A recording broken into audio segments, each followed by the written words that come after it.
Salut à tous, c'est Julien pour Sono et Magie. Aujourd'hui, on va parler des lyres wash. Qu'est-ce qu'une lyre? Une lyre, en fait, c'est un projecteur, donc dans ce cas-là, des wash, qui va être motorisé. On va pouvoir l'orienter sur un axe vertical et horizontal pour éclairer l'endroit qu'on veut dans une pièce. Aujourd'hui, je vous parle des lyres wash, mais je reviendrai sur le sujet des lyres, à savoir qu'on peut avoir des beams, des spots, même des lasers. L'intérêt, c'est qu'on va pouvoir, quand on en a plusieurs en série, les faire interagir, leur donner exactement le même mouvement, en même temps ou pas, ou complètement dissocié. Allez, j'ai mis un petit peu de brouillard pour vous montrer la fonction wash de ces éclairages. Alors pour info, là je suis sur ma tablette, moi je contrôle tous mes éclairages en DMX via l'application d'American DJ MyDMX Go. Ça marche relativement bien, pareil je pourrais vous faire une petite vidéo là-dessus, n'hésitez pas à le mettre en commentaire. Les wash, qu'est-ce que c'est? C'est des projecteurs qui sont composés de LED alors dans cet exemple-là, 4 couleurs. On va avoir du blanc, on va avoir du rouge, on va avoir du vert et du bleu, que voici. Et on va tout simplement pouvoir, hop, je vous montre ça, aller chercher les couleurs que l'on souhaite dans l'arc-en-ciel, tout simplement, en faisant des mélanges de couleurs, en mélangeant toutes ces LED et l'intensité de chacune d'entre elles. Alors, l'intérêt de ces lyres, c'est qu'elles sont motorisées. Qu'est-ce que ça veut dire? Ça veut dire qu'on va pouvoir les orienter sur un axe horizontal et vertical. Et pour ça, je vous fais la démo tout de suite.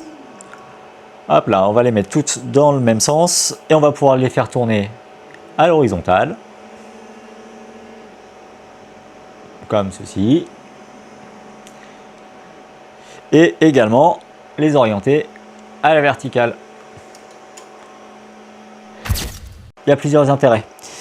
Premier intérêt pour la piste de danse où effectivement on va avoir des lumières, je vais les mettre en mouvement, vous allez voir, sur lesquelles on va pouvoir appliquer des mouvements. Donc là, elles le font tout en même temps par exemple.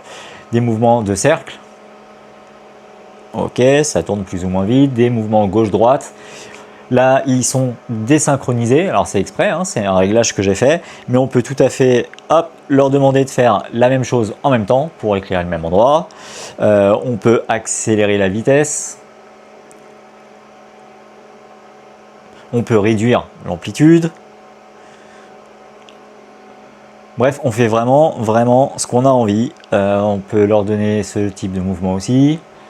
On fait vraiment ce qu'on veut. Et en plus de ça, on va pouvoir coupler tout ça avec le mélange de couleurs dont je vous parlais. Donc on peut faire par exemple un chenillard. Comme elles sont reliées ensemble, elles vont s'allumer chacune leur tour. Pour vous montrer, je vais les orienter vers vous.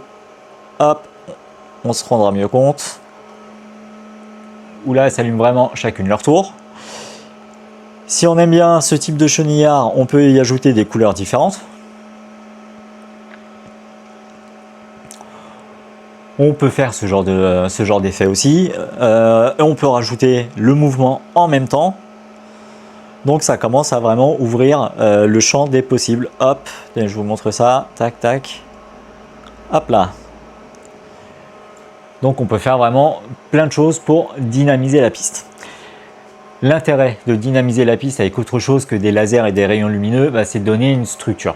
Je vous invite à aller jeter un œil sur ma vidéo sur les machines à fumer pour donner de la densité à la piste de danse.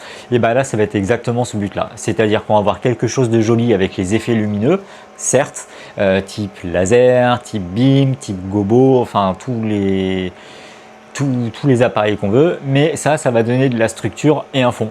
Moi j'aime bien utiliser ça en fond de couleur, mettre un fond violet par exemple, faire que du violet et faire tout bouger en violet et avoir des jolis lasers jaunes. Violet et jaune ça marche très bien et ça donne des scènes super jolies. L'autre intérêt de ce type d'éclairage, c'est qu'on va avoir une lumière qui est très large. On n'a pas un spot, on a quelque chose de beaucoup plus diffus. Donc si je veux par exemple éclairer ce point-là, donc là j'ai tourné mes 4 projecteurs vers ce point-là. L'intérêt c'est qu'on n'a pas un spot, on n'a pas juste un rond de lumière et tout noir autour. Quand on va vouloir faire une présentation de pièces montées, quand on va vouloir faire l'entrée des mariés, une chorégraphie, un discours, quelque chose, les gens ne sont pas plantés comme ça, ils se déplacent. Et s'ils sortent de la lumière, c'est pas très joli. Avec ce type de projecteur, l'avantage c'est qu'ils restent dans une lumière qui va être enveloppante en fait. Ça va les entourer et on va voir, vous voyez, moi je suis pas du tout dans la lumière et je suis quand même éclairé. On va avoir une certaine liberté de mouvement.